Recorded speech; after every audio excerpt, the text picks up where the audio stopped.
choses qu'il faut comprendre à propos du mariage chrétien. Le mariage chrétien, c'est pas le mariage comme le monde, où les gens se plaisent, ils ont des sentiments, ils se marient. Le mariage du monde, les gens qui connaissent pas Dieu, ils vivent dans deux dimensions. La dimension de l'âme et la dimension du corps. Nous, nous sommes des enfants de Dieu. Et parce que nous sommes des enfants de Dieu, nous sommes nés de l'Esprit. Et parce que nous sommes nés de l'Esprit, Dieu vit à l'intérieur de nous. Et puis aussi, Dieu a un plan pour notre vie. Dieu nous place, Dieu nous conduit, Dieu nous dirige. Notre vie appartient maintenant à Jéhovah. Alléluia. À qui appartient ta vie? Jéhovah. À Jéhovah. Et Dieu, parce qu'il est un bon Père, il connaît ce qui est le meilleur pour nous. Et la Bible dit, il parlait du Saint-Esprit, mais on peut le considérer dans toutes les autres choses, que si nous demandons à notre Père du pain, il ne va pas nous donner une pierre. Si nous lui demandons un poisson, il ne va pas nous donner un serpent. Aussi mauvais nous pouvons être en tant qu'être humain, Dieu n'est pas comme nous. Lui, il est un bon Père et il donne de bonnes choses à ses enfants. Le mariage, c'est une bonne chose. C'est Dieu qui l'a institué. Seulement, il faut qu'il soit conduit par Dieu. Il doit être ordonné par Dieu, organisé par Dieu. Et personnellement, je crois que Dieu fait les mariages. Et si je prie pour vous, c'est parce que Dieu m'a donné cette grâce.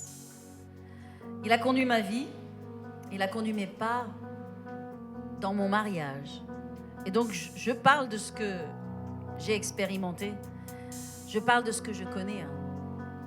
Et donc, c'est pour ça que, notamment, fort de mon expérience et de mon histoire, je veux prier pour vous.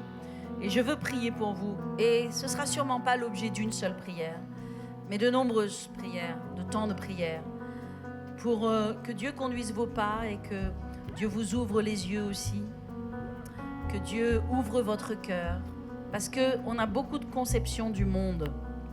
On a parlé beaucoup du monde ce matin, mais on est influencé par le monde dans de nombreuses de nos pensées, nombreuses de nos circonstances, et on a besoin de recevoir l'Esprit de Dieu. Et parfois on est aveugle, même dans ce domaine-là. On peut être aveugle à ce que Dieu veut nous montrer, ou bien c'est pas le temps de Dieu, mais en tout cas peu importe, ces choses appartiennent à Dieu, nous voulons les remettre entre les mains de Dieu et nous voulons que Dieu conduise notre vie. Et je veux surtout que Dieu conduise votre vie, parce que moi je suis votre pasteur, et moi je veux que vous soyez dans les voies de Dieu, parce que sinon vous me donnez beaucoup de problèmes, vous me donnez beaucoup de travail, et j'ai pas l'intention de travailler. J'ai l'intention que la grâce de Dieu, la faveur de Dieu, la bénédiction de Dieu soit sur votre vie. Amen. Donc le mariage, c'est quelque chose qui est conduit par Dieu. Votre mariage doit être conduit par Dieu. Vous ne devez jamais mettre vos émotions, vos sentiments avant d'avoir la direction de Dieu. Amen. Avant que Dieu vous ait parlé. Vous êtes son enfant chéri. Il ne veut pas que vous soyez blessés. Il ne veut pas que vous perdiez du temps. Il ne veut pas que vous partiez sur des chemins à droite, à gauche et que vous vous perdiez et que vous soyez brisés, que votre cœur soit brisé. Il est votre Père. Et s'il a besoin de vous parler, il vous parlera. S'il n'a pas besoin de vous parler, il ne vous parlera pas.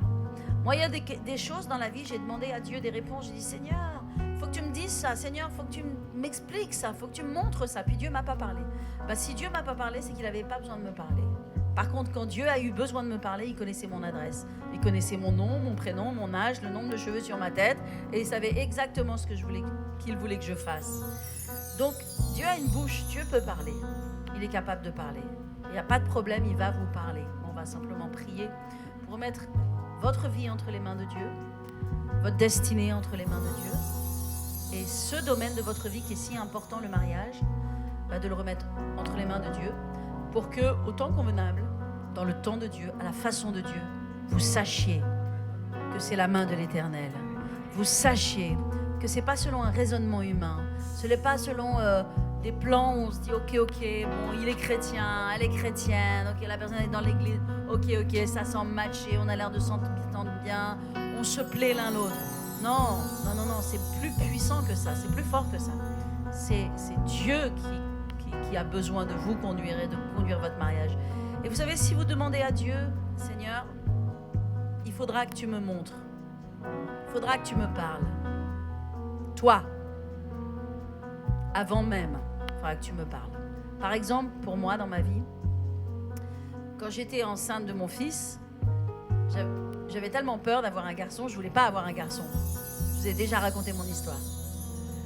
Parce que j'avais un frère. Et que mon frère, j'ai trouvé que ce n'était pas facile à élever un garçon. Et il était super, mon frère, j'aimais beaucoup mon frère, mais il y a eu des années, c'était quand même compliqué. J'ai dit, Seigneur, un garçon, j'y arriverai jamais. Je dis, Seigneur, tu me donnes une fille, tu me donnes une fille. Je veux une fille. Sauf que le plan de Dieu était différent. Quand il a fallu aller à l'échographie, l'échographie dans laquelle on découvre le sexe de l'enfant, j'ai dit, Seigneur, je veux vraiment pas que ce soit l'échographe qui me le dise, parce qu'il y a des choses, il n'y a que toi qui dois me le dire. Donc c'est toi qui me parles. Donc je veux savoir, je veux que ce soit toi qui me le dise.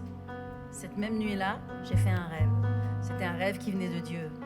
Et dans le rêve, je me suis vue dans le bureau de l'échographe. Je n'étais jamais allée dans son bureau, mais j'ai vu tout son bureau. Et j'étais assise là, et il y avait mon mari qui était à côté de moi. Et puis l'échographe, d'un seul coup, il a mis le doigt sur l'écran et il a dit « Oh, il y a un petit zizi là !» Bon, vous n'avez pas le droit de dire ça à Louis, hein. Soyez gentils, s'il vous plaît. Sinon, je ne vous raconte pas mes histoires, ok? Et quand il a dit ça, j'étais tellement... Waouh! Je ne m'attendais pas. Je dis, Seigneur, il faut que tu m'aides. Maintenant, si c'est ta volonté, c'est ton plan. Merci, Seigneur. Mais c'était difficile au départ parce que, voilà, j'avais mes idées à moi. Et ce que vous devez comprendre, c'est que vous avez vos idées à vous. Et on est très opiniâtre avec nos idées. Moi, je suis très opiniâtre. Je pense qu'on a tous une partie de Jonas à l'intérieur de nous. Hein. Ah là là, c'est pas la meilleure partie de nous-mêmes. Hein. Mais Dieu, heureusement, avec sa grâce, il sait composer, il sait nous aider. Hein. Amen. Donc, vous voyez, le plan de Dieu, c'était que j'ai un fils. Moi, je ne savais pas que quelques années après, 11 ans après, que j'ai donné naissance à mon fils, mon mari, l'homme de ma vie allait partir. Et que dans le plan de Dieu, c'était important que j'ai un fils. Et qu'une fille, c'était une bénédiction, bien sûr. Mais Dieu voulait que j'ai un fils. Pourquoi est-ce que Dieu voulait que j'ai un fils? Ça appartient à Dieu. Finalement, je n'ai jamais regretté que Dieu m'ait donné un fils. Et voyez-vous, avant même que l'échographe m'a dit, Dieu m'a dit. Et ça, vous ne pouvez pas entrer dans le mariage ou dans une relation sans que Dieu vous ait dit. Parce que Dieu, il ne vous mentira pas. Il ne vous donnera pas un truc mauvais, il vous donnera un truc qui est bon. Donc c'est important d'apprendre à faire confiance en Dieu dans ces domaines de notre vie. Alors je veux prier pour vous. Alléluia. Est-ce qu'on peut baisser un tout petit chouïa le piano, s'il vous plaît? Père éternel, alléluia. Seigneur, je veux vraiment prier pour toutes ces personnes, quel que soit leur âge, quelle que soit leur histoire. Jamais mariés, divorcés, veufs, veuves, quel que soit, Seigneur. Père éternel, je crois qu'il y a un plan et une destinée dans leur vie. Et Seigneur, tu ne veux pas qu'ils passent à côté, Seigneur, de cette destinée. Mais tu as des bons plans préparés d'avance. Et Seigneur, je prie dans le nom de Jésus que ces plans, Seigneur, s'accomplissent. Et Seigneur, cette même grâce que tu as mis sur leur vie, sur ma vie, dans mon histoire, tu la mets dans leur histoire. Et je prie, Père Céleste, alléluia, vraiment que tu ouvres les écluses des cieux et que tu mettes sur leur vie, Seigneur, la bonne personne. Et je prie maintenant que leurs pas soient orientés, leurs pas soient dirigés dans le plan de Dieu, parce que tu veux qu'ils soient bénis dans ce domaine émotionnel de leur vie. Là aussi, tu as voulu une provision. Là aussi, tu as une bénédiction. Et Seigneur, tu ne veux pas, Seigneur, qu'ils soient dans la douleur ou dans la souffrance ou dans le manque ou dans la détresse. Mais Seigneur, dans le nom de Jésus, je prie, Seigneur, comme ta parole dit que les pas des justes sont ordonnés par Dieu. Je prie que leurs pas soient ordonnés dans la bonne direction, au temps de Dieu, dans le chemin de Dieu, à la façon de Dieu, dans le plan de Dieu, dans la volonté parfaite de Dieu, au nom de Jésus. Seigneur Père, alléluia, tu leur donnes, Seigneur, tu leur ajoutes, tu leur donnes de bonnes choses, Seigneur. Et je prie que s'il y a quelque aveuglement spirituel, s'il y a quelque écaille sur leurs yeux qui leur empêche de voir la provision de Dieu, Eh bien, je prie, Seigneur, Père, que ces écailles soient ôtées au nom de Jésus, afin qu'ils voient non selon leur conception humaine, mais selon la conception de Dieu et le plan de Dieu, et qu'ils ne soient pas comme Jonas qui s'est battu contre le plan de Dieu, mais Seigneur, qu'ils se soumettent dans la main de l'Éternel.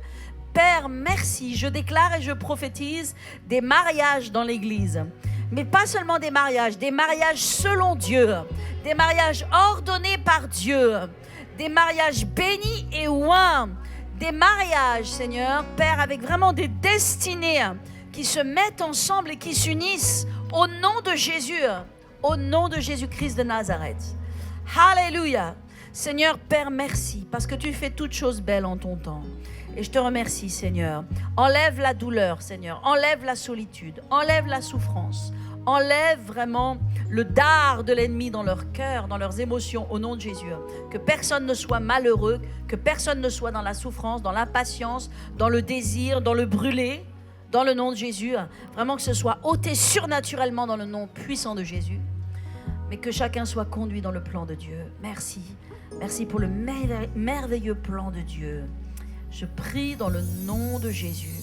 Il s'accomplit, Seigneur. Les cieux, je déclare, sont en train de s'ouvrir pour la provision de Dieu sur votre vie.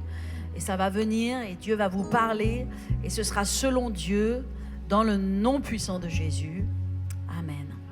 Amen, amen, amen. Dites, je reçois cette prière pour ma vie, mon appel, ma destinée, au nom de Jésus. Je ne manquerai de rien parce que l'Éternel est mon berger. Il pourvoit à tous mes besoins. Dans le nom de Jésus, je prie. Merci Seigneur. Amen. Amen.